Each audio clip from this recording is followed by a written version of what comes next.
Women and development. Last time we went through women in development, uh, a discussion on empowerment of women by use of different theories, primarily about their economic empowerment. तो उसके ऊपर हमने criticism भी देखा। अब जो वैड approach है, इस अप्रोच ने एसेंशियली यूं कह लें कि कोई बहुत बड़ा फार्मूला नहीं दिया। वैड has not been successful in providing any specific plan of development or empowerment of women. What WAD actually did was criticizing WID approach. WAD के पास बात सिर्फ एक ही है कि मार्क्सिज्म ले आओ, औरत खुद ही एम्पावर हो जाएगी। वैड अप्रोच जो है, इसका फंडामेंटल फ्लॉ ये है कि जितनी डिटेल में विड अप्रोच ने बात की, उतनी अप्रोच में वैड डिटेल में वैड अप्रोच गई नहीं। इसका पॉइंट ये था, थीसिस ये था वैड का, कि जेंडर की सबऑर्डिनेशन है ही कैपिटलिज्म की वजह से।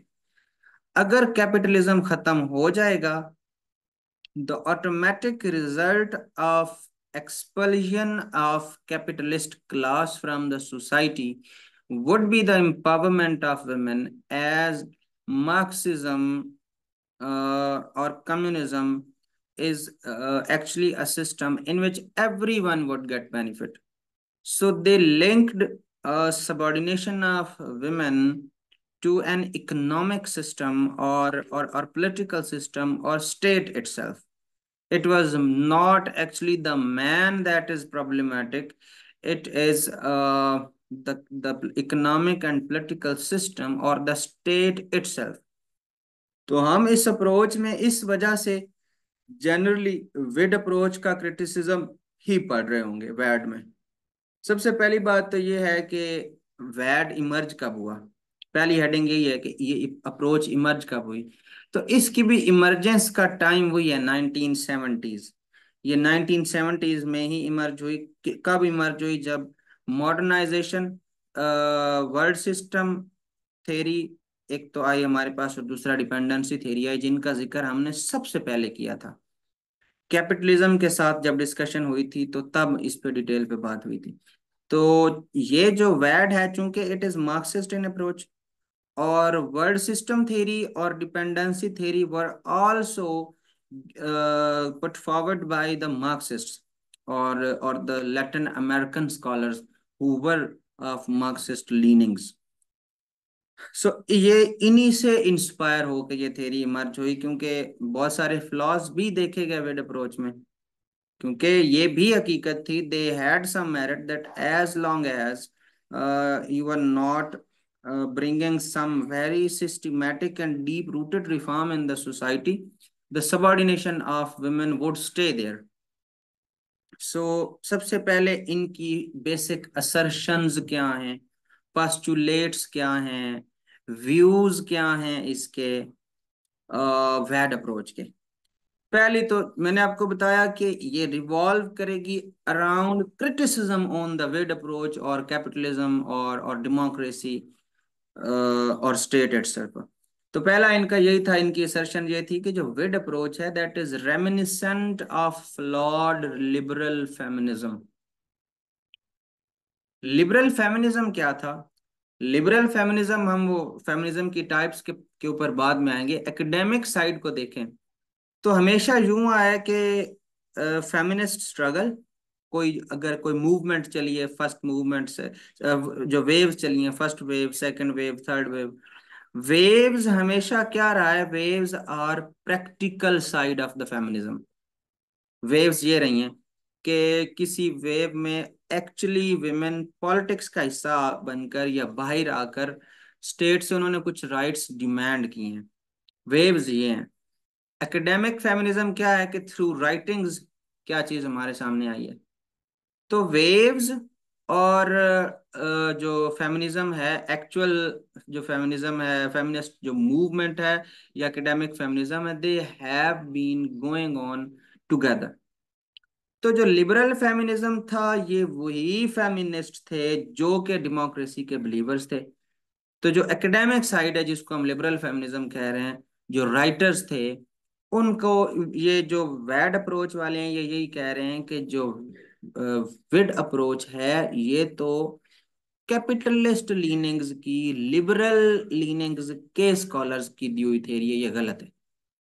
Those scholars, those feminists who believed in democracy, who believed in capitalism, who believed in state and established institutions of the society, ये तो उन feminists की तरफ से दी गई अप्रोच है विद, सो इट्स फ्लॉड। अब हम पढ़ बैठ रहे हैं, लेकिन इनडायरेक्टली हम विड का क्रिटिसिज्म पढ़ रहे हैं। तो ये पहला जो पॉइंट है इनका, फर्स्ट पोस्टुलेट कह लें, फर्स्ट असर्शन कह लें, या इनकी जो है, इनकी थ्योरी का फर्स्ट पॉइंट कह लें, सैलिएंट, पहला सैलिएंट फीचर कह लें इस अप्रोच का, कि it it doesn't believe in the approaches used by विड। फिर सेकंड इसका क्या था कि ये कहते हैं कि जो विड है, विड अप्रोच जो है, ये विमेन को इंटीग्रेट करना चाहती है। विड approach believes in integration of women. किस चीज में इंटीग्रेशन? एक्सप्लॉयटेटिव सिस्टम में। तो ये जो मार्क्सिस्ट थे, दे वर रेवोल्यूशनरी इन देयर स्पिरिट। और अगर रेवोल्यूशन से चेंज नहीं भी चाहते थे, जो कि मतलब मार्क्सिस्ट के जो व्यूज हैं, जो जो सोशलिज्म कह लें, सोशलिज्म की टाइप्स हैं, कम्युनिज्म भी, मार्क्सिज्म भी।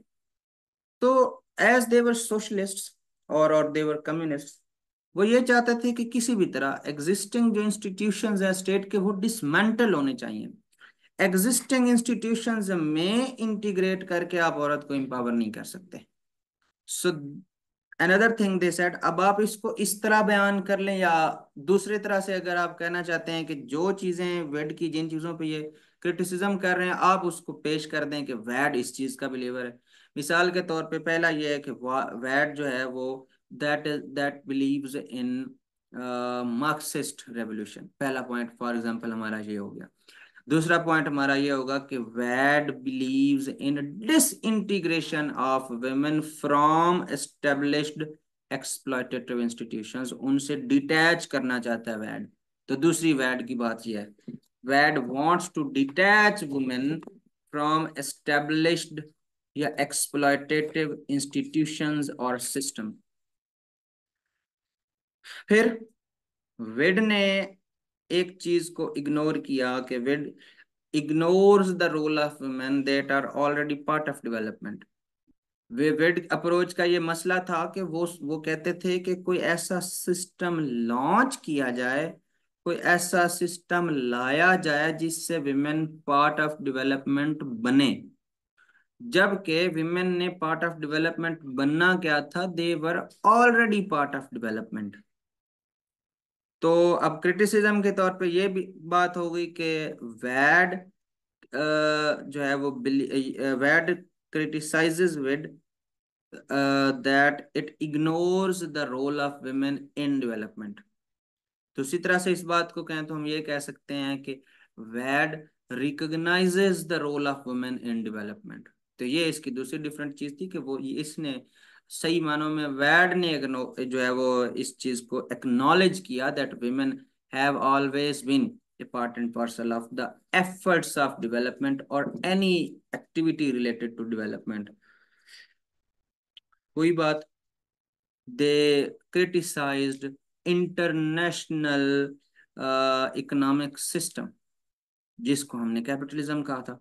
सो वैड believes that inequitable international system is an impediment to women's development. ये क्रिटिसिज्म था इनका वेड के ऊपर।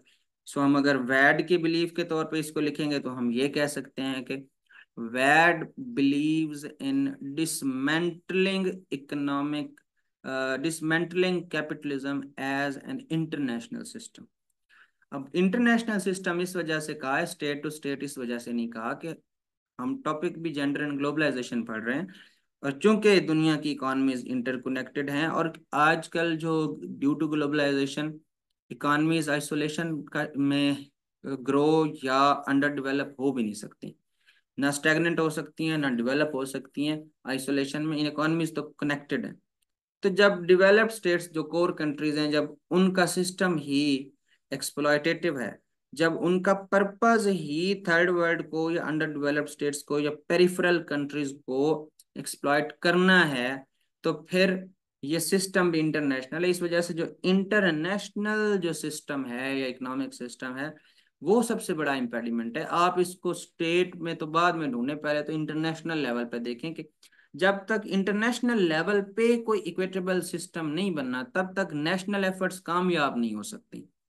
और इस वजह से अब जब हम फॉर एग्जांपल ड्यूरिंग इंटरव्यू इस चीज़ की प्रिपरेशन कर रहे होते हैं कि पाकिस्तान की इकॉनमी के मसले क्या हैं, तो इसको आप हमेशा स्पेसिफिकली स्टेट के अकॉर्डिंग नहीं भी देखते, आप इसको एज एन इंटरनेशनल प्रॉब्लम भी कंसीडर करते हैं कि जब तक आपके जो इंटरनेशनल इंस्टीट्यूशंस हैं वो ठीक नहीं होते, वो इक्विटेबल और फेयर नहीं होते, तो हमारे बहुत सारे मसले परसिस्ट करेंगे डिस्पाइट द फैक्ट कि हम अपने आप के तौर पे बहुत सारी मेहनत करें भी। फिर कैपिटलिज्म इन इटसेल्फ एक फ्लॉड मॉडल है डेवलपमेंट का। फिर ये बात करते हैं, ये कहते हैं कि कैपिटलिज्म फ्लॉड अगर विद इन स्टेट देखा जाए, तो इस वजह से एक डेवलपमेंट का ये फ्लॉड मॉडल है कि कैपिटलिज्म से तो अमीर अमीर से अमीरतर होता है। ये जो मशहूर लाइन है जो हम अक्सर बोलते हैं या जो सुनते हैं, that is given by the Marxist, कि अमीर अमीर से तर होता जाता है और गरीब गरीब से गरीब तर होता जाता है। जो ये जो है कार्ल मार्क्स ने एक थ्योरी दी थी, थ्योरी ऑफ सरप्लस वैल्यू, उससे ये बात इमर्ज हुई थी। जो पोल साइंस वाले हैं या सोशियोलॉजी वाले हैं वो समझेंगे इस चीज़ को, कि अमीर जो है वो, हमारा इकोनॉमिक सिस्टम है इस तरह कि अमीर के हालात बदलते रहते हैं और गरीब के हालात पहले से भी बदतर हो जाते हैं, और हम कभी कभार सोसाइटी में ये चीज़ें ऑब्जर्व कर भी रहे हैं, क्योंकि ये सिस्टम इनहेरेंटली, ये सिस्टम इकोनॉमिक डिजाइंड इस तरह से है कि इकोनॉमिक बेनिफिट्स इक्वलिटी की तरफ जा ही नहीं रहे, सभी को अपलिफ्ट करने की तरफ जा ही नहीं रहे। सिर्फ हमेशा इलीट्स, सेलेक्टेड फ्यू जो किसी भी स्टेट के होंगे वो डेवलप करेंगे, बाकियों के हालात मजीद खराब होंगे। तो मिसाल के तौर पे कोई इकोनॉमिक क्राइसिस आ गया है, उसमें लोग इस काबिल ही नहीं है कि वो compete कर सकें, तो कंपटीशन तो वैसे ही खत्म हो जाएगा। सिर्फ वो लोग मजीद बेनिफिट ले सकेंगे, ऐसे बिजनेसेस उनके ग्रो कर जाएंगे इकोनॉमिक शॉक्स के टाइम में भी, कि उनको बेनिफिट होगा। और ज्यादा बेनिफिट क्यों होगा कंपैरेटिवली? क्योंकि उनका कोई कंपेटिटर बचा ही नहीं, बाकियों के साथ पास इतने रिसोर्सेज हैं ही नहीं कि उनके साथ compete कर सकें। So there are many ways in which गरीब गरीब से गरीब तर होता है और अमीर अमीर से अमीर तर होता है। सो इन्होंने कहा कि ये डेवलपमेंट का मॉडल ही फ्लॉड है। फिर रेडिकल रिफॉर्म्स चाहिए। रेडिकल रिफॉर्म्स सिस्टम में वही चीजें जो हैं वो ठीक कर सकती हैं विमेन की हालत को। फिर एक और बात इन्होंने की कि जो विड है ये तो कमोडिटीज की तरह ट्रीट करती है औरत को। ये बेसिकली, मैंने सबसे पहले आपको कैपिटलिज्म के ऊपर जो क्रिटिसिज्म में बात बताई थी कि कैपिटलिज्म औरत को एक रिसोर्स समझता है, कमोडिटी समझता है।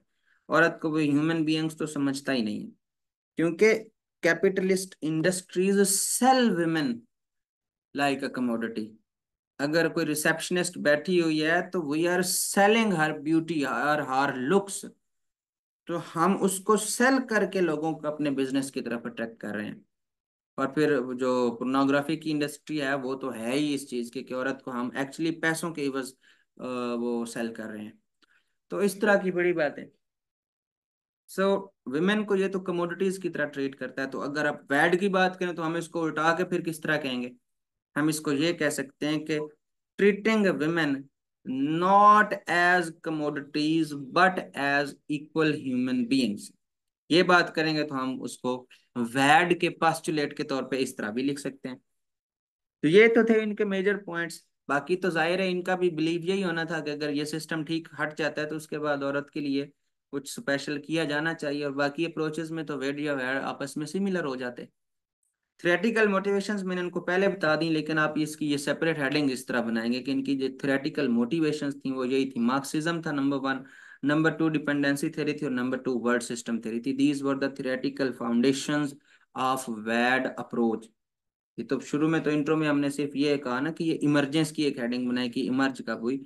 ये हेडिंग अलग से हम डिस्कस कर सकते हैं कि ये कौन सी थ्योरेटिकल मोटिवेशंस बनी, फाउंडेशंस क्या बनी इसके, इसके पीछे कौन सा एग्जिस्टिंग लिटरेचर था जिससे ये इंस्पायर होकर ये अप्रोच निकली। क्रिटिसिज्म अब इसके ऊपर क्या है, वैट के ऊपर क्रिटिसिज्म ये है कि सबसे पहली बात तो ये है कि ये वुमेन की एक्सप्लॉयटेशन या सबऑर्डिनेशन का सारा वेट सिर्फ कैपिटलिज्म पे फेंक देती है।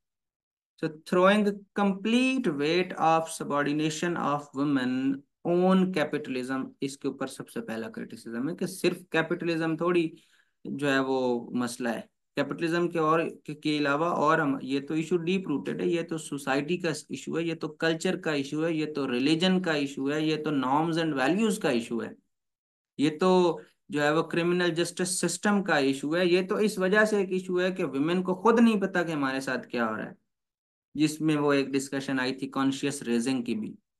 तो ये इशू सिर्फ कैपिटलिज्म का है नहीं। दूसरा इसके ऊपर क्रिटिसिज्म ये है कि इसका भी तो फिर फोकस सिर्फ इनकम जनरेटिंग एक्टिविटीज पे है, प्रोडक्टिव एक्टिविटीज पे। इसने क्या कर लिया है सोसाइटी से, एक्चुअली इसने अब मतलब मार्क्सिज्म यूं समझ लें कि ऑलरेडी वेड से एक बेटर अप्रोच थी। तो इसने बहुत सारे मसले जो वेड में थे उन पे बात की है। तो अब इसके ऊपर अगर कोई क्रिटिसिज्म है तो इसका मतलब है ये फेमिनिज्म की कोई वो टाइप है या ये वो फेमिनिस्ट्स हैं जो बड़ा डीप गए हैं, जिन्होंने इसके ऊपर भी क्रिटिसिज्म किया है, वो पॉइंट्स जो वो फ्लॉज जो मार्क्सिज्म में भी रह गए उनके ऊपर भी बात की है। तो ये कौन थे, ये रेडिकल फेमिनिस्ट थे जिन्होंने बड़ा गहरे तरीके से देखा कि सोसाइटी में असल मसले हैं कौन से। लेकिन वो फिर रेडिकल फेमिनिज्म इतना इस हद तक रेडिकल है कि वो वैसे ही सोसाइटी में मतलब मर्द और औरत की जंग चाहता है। लेकिन ये पॉइंट इनका ठीक था। इन्होंने कहा कि आप इनकम जनरेटिंग एक्टिविटीज की तरफ अब इस पर्सपेक्टिव से समझें कि ये कौन लोग हैं जो क्रिटिसिज्म कर रहे हैं। इन्होंने कहा कि ठीक है आप इनकम जनरेटिंग एक्टिविटीज पे फोकस कर लें, इसका फायदा भी होगा, लेकिन सबऑर्डिनेशन तो फिर भी खत्म नहीं होगी, क्योंकि आप पैट्रियार्की को टारगेट नहीं कर रहे। पैट्रियार्की असल चीज है जिसको टारगेट किया गया तो तब जाके ये मामला ठीक होने। फिर अगर ये इतने ही विमेन के सगे हैं या इतना ही ये एक्सप्लॉयटेटिव इकोनॉमिक सिस्टम के ऊपर क्रिटिसिज्म कर रहे हैं और कैपिटलिज्म के पीछे हाथ धो के पड़े हुए हैं, तो फिर इन लोगों ने ये बात क्यों नहीं की कि विमेन की कोई अनपेड लेबर भी है। देन वैड अप्रोच यानी मार्क्सिस्ट जो फेमिनिस्ट्स हैं, मार्क्सिस्ट फेमिनिस्ट जो इकोनॉमिस्ट्स हैं, they have not talked about unpaid reproductive labour of women. They don't talk about it. So they failed to address, WAD approach failed to address unpaid reproductive labor। यही जो बच्चे पैदा करने वाली जो labour है, इसके बारे में क्या बात इन्होंने की है कि ये भी तो एक अनपेड लेबर का हिस्सा शामिल है। लेबर है ना, इतनी ज्यादा तकलीफ कौन उठाता है, मर्द इतनी ज्यादा तकलीफ उठाता है सोसाइटी में घर के वो कमाई के लिए। मर्द जाता है बाहर, ठीक है मेहनत मजदूरी बहुत करते हैं, लेकिन लेकिन दुनिया में इससे बड़ी कोई लेबर और इससे बड़ी कोई तकलीफ और इससे बड़ी कोई रिस्पॉन्सिबिलिटी और इससे बड़ी कोई एंगेजमेंट नहीं है। बच्चे पालना, पहले पेट में रखना, फिर जो लेबर उनको पैदा करने के दौरान है, और फिर जो लेबर मतलब आप कहते हैं कि मर्द जरा तो फिर फिजिकली स्ट्रांग है, खवातीन तो हर लिहाज से अंडर प्रिविलेज हैं, उनकी तो सेहत भी ठीक नहीं है, उनकी तो फूड भी मर्दों के बराबर नहीं है, उनके तो बियोलॉजिकली मर्द के बराबर स्ट्रेंथ भी नहीं है। तो वो लेबर उठा रही है, फिर एक नस्ल को रेज कर रही है। मर्द कितना एक बच्चों को पालने के लिए टाइम देते हैं, कितनी एक रातें जागते हैं मर्द अपने बच्चों को पालने के लिए, कितना एक टाइम देते हैं। तो ये एक इन इटसेल्फ एक बहुत बड़ी लेबर है, या यूं कहें अगर कि इस दुनिया की सबसे बड़ी लेबर है, तो ये बात झूठी नहीं है। तो ये लेबर रिकॉग्नाइज होनी चाहिए थी, इस लेबर के बारे में बात होनी चाहिए थी, और इस लेबर को पे भी किया जाना चाहिए था। वैड approach fails to address the issue of unpaid reproductive labour. फिर ये क्लासिज्म के बारे में बात करता है, सेक्सिज्म के बारे में बात नहीं करता। ये जो फिर जेंडर स्टडीज के एक्सपर्ट्स थे, मार्क्सिस्ट व्यूज के, इन्होंने कहा ये क्लासेस के ऊपर बात करता है वैड अप्रोच। वैड अप्रोच कहता है एक कैपिटलिस्ट क्लास है, एक मिडिल क्लास है, एक लोअर क्लास है, एक इलीट क्लास है। सो डिस्कशन तो जो है वो बोर्जुआजी में रखी और प्रोलिटेरिएट्स में रखी। बोर्जुअस क्लास, वो ये जर्मन वर्ड्स हैं, आप सबने पढ़े होंगे, बोर्जुअस क्लास और प्रोलिटेरियन क्लास, इसी में डिस्कशन को रखा है। जो क्लासेस असल में जेंडर्स की एग्जिस्ट करती हैं इनके बारे में, तो सेक्सेस जो एग्जिस्ट करते हैं इनके बारे में तो वैड अप्रोच ने सिरे से कोई बात ही नहीं की। मतलब वैड अप्रोच जो है ये असल में जेंडर के इश्यूज के बारे में तो ब्लाइंड रहा है कि जेंडर का कॉन्सेप्ट क्या है, इस बारे में इन्होंने कोई बात नहीं की। और फिर जो बाद के फेमिनिस्ट हैं उनको तो फिर ये मसला भी होगा कि इन्होंने सिर्फ दो जेंडर्स की बात की है वैड अप्रोच ने, बाकी जेंडर्स की बात नहीं की। ये कहते हैं कि जेंडर के जो आपस के रिलेशंस हैं, इकोनॉमिक सिस्टम को एक्सप्लॉयटेटिव देखता है, लेकिन जेंडर के रिलेशंस को प्रॉब्लमेटिक कंसीडर नहीं करता वैड अप्रोच। कि जो प्रॉब्लमेटिक हैं, जितना इकोनॉमिक सिस्टम प्रॉब्लमेटिक है उस उतने ही प्रॉब्लमेटिक जेंडर रिलेशंस हैं। और हमारा प्रिंसिपल सब्जेक्ट जो है वैड के ऊपर क्रिटिसिज्म है कि फेमिनिस्ट कहते हैं कि हमारा प्रिंसिपल सब्जेक्ट इकोनॉमिक सिस्टम नहीं, हमारा प्रिंसिपल सब्जेक्ट जेंडर्स हैं। हमने प्रॉब्लमेटिक जेंडर रिलेशंस पे डिस्कशन करनी थी, आपने सारी डिस्कशन को उठा के इकोनॉमिक सिस्टम पे जो है वो इम्प्लीमेंट कर दिया, अप्लाई कर दिया, या उसके ऊपर सारा वेट डाल दिया। Problematic gender relations should have been the discussion of वैड that they failed to take account of.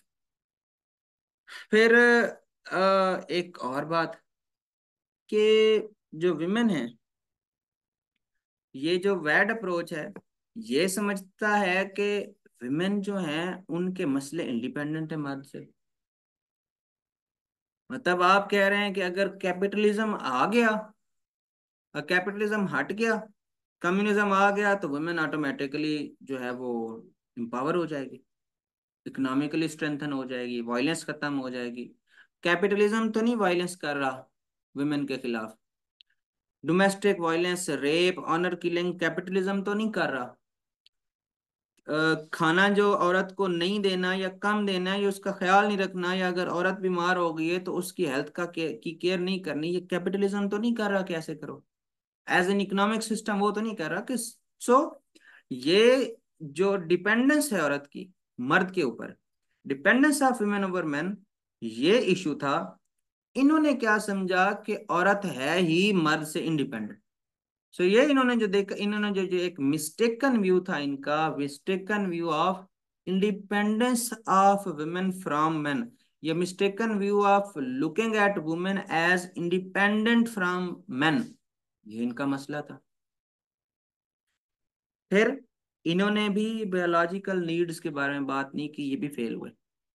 Wade approach तो फेल हुई थी, इन्होंने भी विमेन की बायोलॉजिकल नीड्स के बारे में बात नहीं की। वो जो इनको छुट्टियां जो चाहिए होती हैं प्रेगनेंसी के दौरान, जो उनको रेस्ट चाहिए होती है, उनकी जो उस दौरान नीड्स होती हैं, जो उस दौरान उनकी फूड की नीड्स होती हैं, उस दौरान जो उनकी इमोशनल नीड्स होती हैं, उस दौरान जो विमेन को लेके जो वर्क कल्चर होना चाहिए। मतलब हमारे पास तो ये भी होता है ना कि प्रेग्नेंट वुमेन सारा सारा साल बेचारी काम करती हैं, तो उस दौरान उनके साथ क्या उनकी नीड्स हैं, क्या उन्होंने खाना है, किस किस्म का उन्हें रेस्ट चाहिए, किस किस्म का उन्हें वर्क एनवायरनमेंट चाहिए, कितनी छुट्टियां चाहिए, क्या बेनिफिट्स चाहिए, मेटर्निटी लीव चाहिए कितनी चाहिए, वर्किंग कंडीशंस उनके लिए कैसी होनी चाहिए, nothing about these matters. So biological needs के बारे में बात नहीं की गई।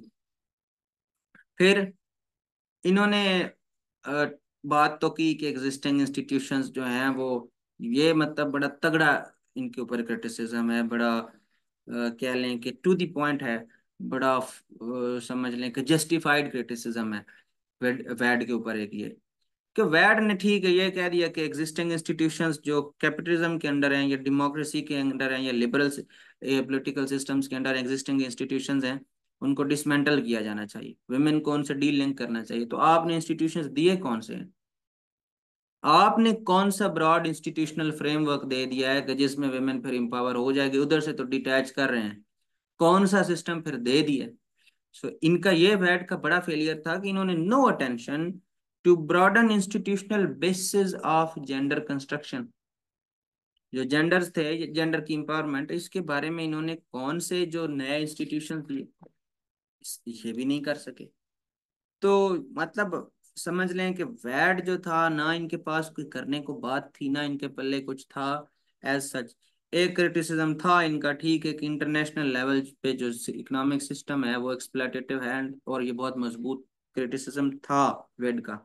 ये इनकी बात भी बड़ी मजबूत थी, ये रियलाइजेशन भी इनकी अच्छी थी, लेकिन इसके अलावा ये अपनी तरफ से कोई प्लान दे नहीं सके। इस वजह से ये approach in its appeal, in its theoretical understanding, in its discussion on this subject, ये लिमिटेड है।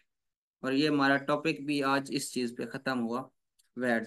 आगे हमारे पास है gender and development. Excuse me.